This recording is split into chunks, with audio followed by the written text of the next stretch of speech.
Hello and welcome to the new lesson of this course in which we'll deal with species and its development. For this, what I'll do is create a new file and simply using the brush you like the most, we'll make a kind of a sketch in which we'll try to direct a bit the thoughts we have in mind to direct them towards a particular species. As I already told you, since it's something more related to the creativity than its development, what we'll do first is a kind of brainstorming, similar to a sketch. In this sketch, what we'll create is a series of words, of concepts that will aid us when developing our own alien species. It will be something really simple and it has to be clear and concise so we can have a clear guide while we do this. So we're going to try to sum up the words we want to place and how we can develop these concepts in the easiest way possible. To start, we have to decide if our alien will be good or evil or something in between. And we also have to consider the planet where it lives, referring especially to the environment where they live, like the ecosystem, if it's a sea or if it's the earth, etc. We're going to deal with it like it is not from our planet, and because of that, the species has to adapt to the environment in which it lives. Depending on the environment in which it lives and develops, we'll have to deal with a more specific and different anatomy. As I said in the graphic references, we have to decide whether our alien has skin or fur.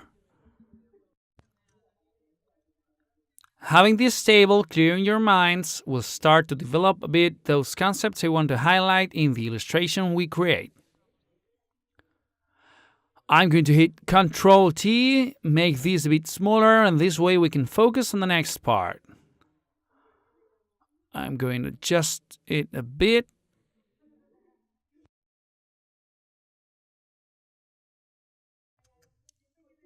And that's it.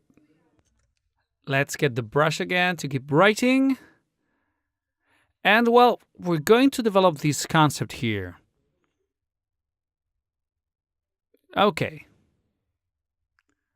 We can deal with the alien subject as if they had different appearances. It can be something more anthropomorphic or something more towards an animal's anatomy.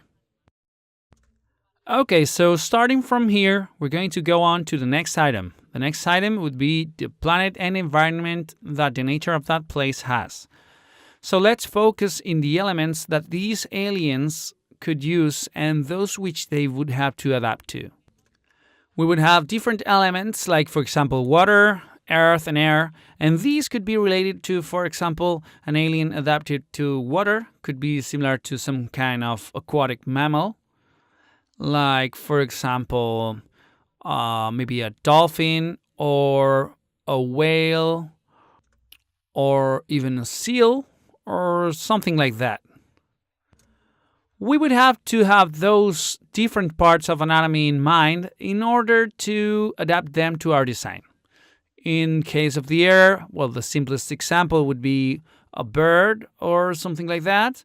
And in case of the earth, we could adapt maybe a reptile, which could be quite easy to represent as an alien, maybe because of the teeth or maybe the skin, etc.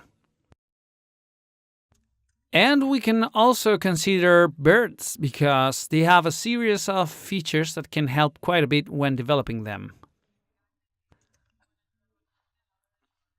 Then we also have other kind of terrestrial mammals, which can be quite helpful when using them as a reference. For example, in case of big felines,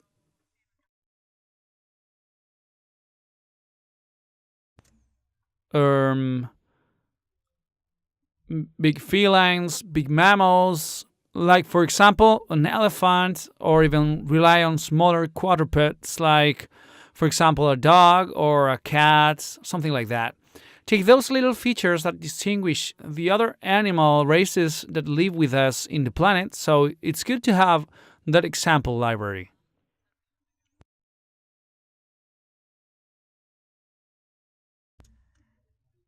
And then there's the color of the skin, and it depends on certain things.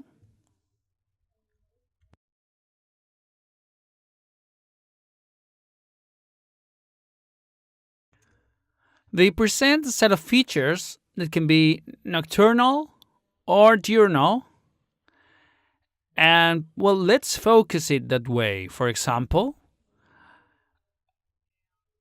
a nocturnal animal and a diurnal animal don't share the same features since, as I was saying, in our case, evolution made our bodies develop based on the environment we live in and the physiologic needs we have. It's because of these that nocturnal and diurnal animals will differ. In case of the aliens, depending on the planet in which we imagine they live, let's assume it's a planet completely dark because there's no kind of illumination or star near. So, what good would it be for the inhabitants of the planet to have eyes? No good, because if they're not going to receive any light, it's not very useful to have eyes. But if they received low light, I consider it would be possible that their eyes could be even bigger or have many eyes. And that's the reason why anatomy has to adapt to all the characteristics we would imagine. Like, for example, I'm telling you extremities will vary, eyes will vary, or even the skull shape, different bones or their position. We have to put it this way, like a kind of a challenge for us to try and try to think how would you adapt to the environment if you could redesign yourself completely? If you had to live in an aquatic environment forever, or if the only way for you to get out of a danger was to climb from tree to tree, or something like that. You have to try and adapt that way your character. Reflect it in your drawing. And we're going to put ourselves in a more extreme situation. We have this big outline here, and we know what we want to represent, basically. What we'll do next is to choose a couple of these features to reflect them in our final character design. What I'll do is choose two examples that will be different one from the other. For example, the first I'll develop will be nocturnal, and the second one will be diurnal species. Okay, now the second feature for the first and second species, well, the second characteristic I want to choose for them is, in the case of the diurnal, it will be humanoid. I want it to be a biped. And in the case of the first one, it will be similar to an animal.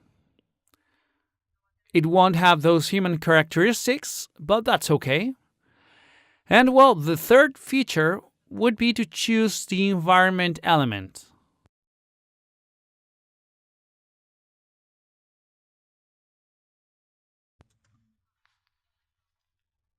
So the diurnal one will be adapted to live in the earth, and the nocturnal will be more adapted to the air.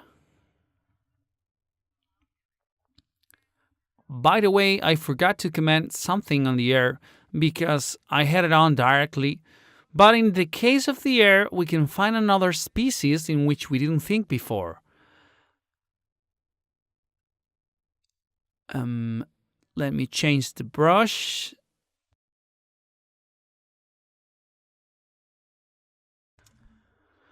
Okay, so what I wanted to tell you about the air that I didn't think about before is basically that we have another aerial species that are not necessarily birds, which are bats.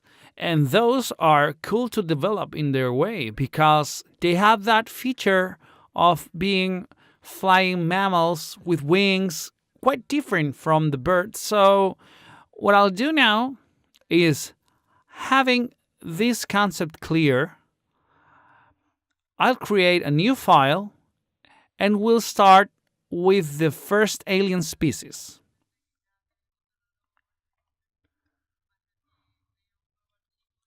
So after doing this diagram, I'll see you in the next lesson. See you soon!